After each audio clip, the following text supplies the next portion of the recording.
আজকে বিয়ে বাড়ি, তো সেই জন্য আর কি সবকিছু রেডি করে রাখছি যে এই শাড়িটা পরবো। দেখো শাড়িটার কালারটা কিরকম, আমি এই শাড়িটার কালারটা দেখে আমি শাড়িটা নিয়েছি, তো এই শাড়িটা পরবো ভাবছি, তো সেই জন্য আগে সমস্ত কিছু ঠিকঠাক করে রাখছি। আর শাশুড়ি মার কাছ থেকে এই শালটা নিয়েছি, যে কারণ যা ঠান্ডা পড়েছে, তো সেই জন্য ওই এখন সব মানে শাড়ির ফোনের সমস্ত সব ঠিকঠাক করবো। এখানে মাম্মামের জামা বের করছি, জামাটা পরতে এইটা, কিন্তু ওনার পছন্দ আবার এইটা। তো দেখা যাক, ওর বাবাও এটা বলছে এই জামাটা পুরো লং। ঠিক আছে, তোমার তো শাড়িটা দেখালামই, আর এখন বসেছি নাকের নিয়ে। তো আমার এই নাক এই নিয়ে আমরা 3বার ফুটিয়েছি, তাও ঠিকঠাক হয়নি। তো সেই জন্য আর কি আজকে শাশুড়ি মা খুব শখ করে 3 বউয়ের জন্য ওই নাকের এই ফুল 7 পাথরের ফুল বানিয়েছে। তো কোনোদিনও পড়িনি, আজকে বসেছি একদম, যে দেখো তাও আবার এটা থেকে ফুল অনেকটা বড় হয়ে গেছে। আবার তো লাগাতে পেরেছি, দেখো নাকের থেকে বেরিয়ে যাচ্ছে এত বড়। ঠিকই বেরাচ্ছে, দাঁড়াও ঠিকঠাক করে লাগিয়ে নি। হ্যাঁ, এই যে লাগিয়েছি, তো একটা অস্বস্তি হচ্ছে। যাই হোক, এই ফুলটা কিরকম তোমরা সবাই বলো, কিন্তু দেখতে কিন্তু বেশ ভালোই লাগছে, চকচক করছে, কিন্তু আমার না। আর বিয়ে বাড়ি মানেই তো সাজগোজ করা, কত সুন্দর করে কে সাজতে পারে সেটাই হলো দেখতেও ভালো লাগে, করতেও ভালো লাগে। আর জানো তো এই শাড়িটা আমি গত বছর পুজোতে নিয়েছিলাম, কিন্তু গত বছর আমি একটা বিয়ে বাড়িও পাইনি, আর এবছর পেতেই আগেই আমি এই সুন্দর শাড়িটা পরে নিয়েছি। তো এই রেডি হলাম, আজকে একটু ট্র্যাডিশনাল লুকে সেজেছি, তো কিরকম লাগছে বলো। আর মাথার চুলটা দেখো, দেখাতে পারছি, যাই হোক পরে দেখবে। তো আর বাইরে যেহেতু প্রচণ্ড শীত, তার জন্য শাল গায়ে দিয়েছি। এই যে হলো আমার লুক। এখন যাচ্ছি বিয়ে বাড়ি, তো কিরকম লাগছে বলো। আর আরেকজনকে দেখো, আর আরেকজন দেখো ছুটোছুটি করছে ফুল হাতে জামা প্যান্ট পরে, ওই ফুল লং গ্রাউন্ডটা পরে। বাবা শোন, তো আর এই হলো লুক, ওর বাবা আসছে, তো তারপর সবাই সাজবো। সো কেমন হলো বলো, দেখি দেখি দেখি কি এটা দাদা দিতে। ও ঠিক আছে, হ্যাঁ যাও, দেখি সুন্দর করে সাজিয়েছি, যা ঠিক আছে, টাটা, বেলটা লাগিয়ে দিয়ে আয়। এইদিকে তো আমরা সবাই রেডি হয়ে দাঁড়িয়েছি, আর হঠাৎ করে আমার ভাসুর দেখে কেক নিয়ে হাজির, কারণ ওনার আজকে জন্মদিন। এই প্রথম আমি দেখলাম নিজের বার্থডে বয় তার নিজের কেক নিজেই দোকান থেকে কিনে নিয়েছে, নিজেই কাটার জন্য তোড়জোড় শুরু করেছে। তো আমরা কেক কাটলাম,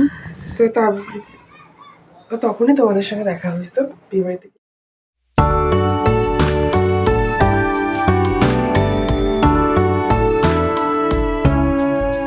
আর আমাদের যেহেতু সব পরিবারের নিমন্ত্রণ ছিল, তো এর জন্য সবাই মিলে তো গাড়িতে ধরবে না, তো আমি, মেয়ে আর ওর বাবা গেছিলাম বাইকে, আর ওরা বাড়িজন গেছিলো গাড়িতে। আর সত্যি কথা বলতে বিয়ে বাড়িটা না হয়েছিল একটা চার্চে, আর এত সুন্দর ডেকোরেশন করেছিল না, সত্যি মানে চোখ ধাঁধিয়ে যাওয়ার মতো। আর আমরা প্রত্যেক বছর 25 ডিসেম্বরে এই চার্চে যাই ঘুরতে। আসলে আমার মনে হয় না বাচ্চাকে সব ধর্মের সঙ্গে পরিচিতি করা প্রয়োজন। আর সত্যি কথা বলতে সত্যি বিয়েবাড়িটা অনেক দিন পর অনেক সুন্দর একটা বিয়ে বাড়ি পেয়েছি। তুমি জাস্ট ডেকোরেশনটা দেখো, এত সুন্দর লাগছে। আর আমরা এদের বিয়ের আগে অন্যান্য যাদের পরিবারে বিয়ে হয়েছে, তো তারা সবসময় এরকম একটা ফাঁকা মাঠই চায় যাতে ডেকোরেশন করতে পারে। ওরা কোনো সময় ধরো মানে কমিউনিটি হল টাইপের কোনো কিছু বুক করে না, তাহলে তারা এরকমভাবে সুন্দর করে ডেকোরেশন করতে পারবে না। তাই আর সত্যি বর বউকে খুব সুন্দর দেখতে। আর এই হলো আমাদের যার বিয়ে তার এত সামনে।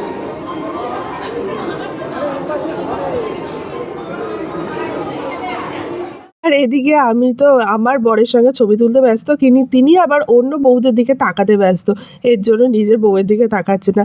তো কি আর করবো, যেগুলো এরকম হয় তো সবসময় তারাই হয়।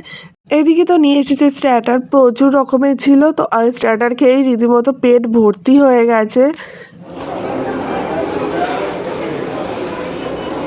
আরেকজন ওরা গেছে ফুচকা খেতে, আর আমরা এখানে বসে রয়েছি।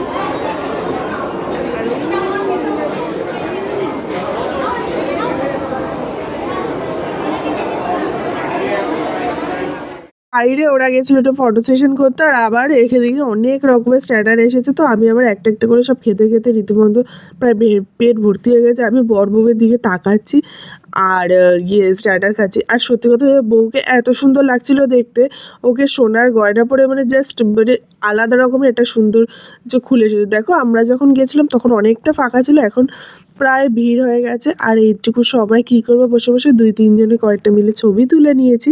আর ছবিগুলো কেমন হয়েছে তোমরা কিন্তু বলো। আর এই দেখো এরপর চলে গেছিলাম মেন কোর্সে, কারণ উনি রাতে বাড়িও ফিরতে হবে, কারণ শ্বশুরমশাই গিয়েছিল কিন্তু উনি কিছু খান না বলে ওনার জন্য আবার রান্না টান্না করার আছে বলে তাড়াতাড়ি রয়েছে। আর ছিল তো প্রচুর রকমের আইটেম, মানে কি ছিল না সেটাই হলো কথা। কিন্তু আমি নিয়েছি এটা তাওয়া ফিশ বিরিয়ানি। আর যতই হোক বিরিয়ানি নিতে সত্যিই ভালো লাগে। বিরিয়ানি খাবার একটা ওখানে প্রায় ভাত ছিল, ডাল ছিল, ডাল মাখানি ছিল, বাসন্তী পোলাও ছিল, বিরিয়ানি ছিল, সব ছিল। আর আমি ওখান থেকে একটু বিরিয়ানি নিয়েছি আর নিয়েছি মাটন কষা। ওখানে চিকেন চাপটা আমি আর নিইনি। আর দেখো আরেকটা নিয়ে নিয়েছিলাম তান্দুরি, কিন্তু সত্যি কথা বলতে আমি তান্দুরি চিকেনের লেগ পিসটা একদমই খেতে পারিনি। পরের দিন আমার রীতিমতো কষ্ট হচ্ছিল যখন সন্ধেবেলা খিদে পেয়েছি যে মা, তখন তন্দুরি চিকেন পিসটা খেতে পারলাম না। কিন্তু এত খাবার সত্যিই আর খাওয়া সম্ভব হচ্ছিল না। আমার সবথেকে একটা অপছন্দের বিষয় কি জানো, আমার এই বুফে সিস্টেমে খেতে ভালোই লাগে না। কিন্তু এখন বড় বড় সমস্ত জায়গায় এখন সব দেখি বুফে সিস্টেমেই করে। কিন্তু আমার মানে হয়তো তোমরা হয়তো ভাববে যে আমি খুব মানে ব্যাকডেটেড বা কিছু, কিন্তু আমি এই বসে খাওয়ার মধ্যে যে আলাদা একটা মানে ভালো লাগা ব্যাপারটা আছে, সেটা আমি বুফে সিস্টেমে দাঁড়িয়ে দাঁড়িয়ে খেতে পারি না। আমার ভীষণ একটা অস্বস্তি হয়। তো যতটুকু পেরেছি নিয়েছি। তো এরপর আমাদের খাওয়া টাওয়া শেষে আমার সবথেকে আমার ভালো হয়েছে, আমার মেয়ে নিজের হাতেই অল্প একটু বিরিয়ানির ওপরে সাদা ভাতটা তুলে দিয়েছিলাম, সেটাও খুব সুন্দরভাবে ছোট্ট ছোট্ট করে চামচে করে খেয়েছে। আমি খাচ্ছি আর দেখছিলাম। আর আমি মানে আমি যতটা ফটো বা ভিডিও তুলতে ভালোবাসি, ও একদমই সেটা তুলতে চায় না। মানে ওর সঙ্গে আমার কোনো ছবিই নেই। ইভেন এত সুন্দর করে সে একটু সাজিয়েছি, আরে বাবা একটু তোল, একটু দিয়ে করো না, কিছুতেই ও ওই দেখো যেই ছবিটা তুলেছে অমনি পটাশ করে চলে গেছে। মানে ও কিছুতেই ফটো বা ভিডিও তুলতে দেয় না। আর এরপর চলে এসেছিলাম ডেজার্ট আইটেমে। আর ডেজার্ট আইটেমে ছিল দেখো এখানে বেকড রসগোল্লা আর ছিল মাখা সন্দেশ। আর মানে বিশ্বাস করবে না, এই গরম গরম মাখা সন্দেশটা না জাস্ট লাভ ইট। আর এদিকে তো আমার মেয়ের যতই ঠান্ডা লাগুক ওর কিন্তু আইসক্রিম চাই। তো কী আর করবো, ওকে আইসক্রিম দিয়েছি আর এখানে আমি ডেজার্টটা খাচ্ছি। আর ও এদিকে ভাবছে যে আমার ফোনটা মনে কেউ নিয়ে নেবে, কারণ পাশে অনেক লোক আর ভয় দেখো ফোনটা তুলে নিয়েছে। তো এরপর আমি ডেজার্ট আইটেম সমস্ত কিছু শেষ করে এদিকে দেখো এখানে একটু কুলফি খেয়ে নিচ্ছি। আর সত্যি কথা বলতে কুলফির অনেক রকম ফ্লেভার থাকে, এখান থেকে আমি দুটো নিয়েছি। এটা কি সীতাবাই নাকি গ্রাম কি সীতাপান, আরেকটা ছিল কেশর পাস্তা। তো সেটা দুটো একসঙ্গে মিক্সড করে খেয়ে চলে গেছে। আর ততক্ষণে না মানে অলরেডি আর বাড়ির লোক চলে গেছে আর আমি এদিকে কুলফি ফিরছি। ও বাবা গেছে বাইগান, তার সামনে রয়েছে গাড়ি।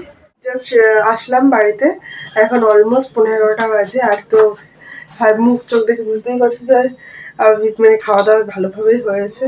আর অবস্থাটা দেখো ঘরের। এখন আমার এইগুলোর এখন পরিষ্কার টরিষ্কার করে একদম আবার মশারি টশারি এখন টানাতে হবে। তো এটা তো মোটামুটি ভালোই কাটলো। এখন এরপরেও আরো দুটো রয়েছে, আবার তোমাদের সাথে হ্যাঁ যাচ্ছি। তো আজকের মতো টাটা, বাই।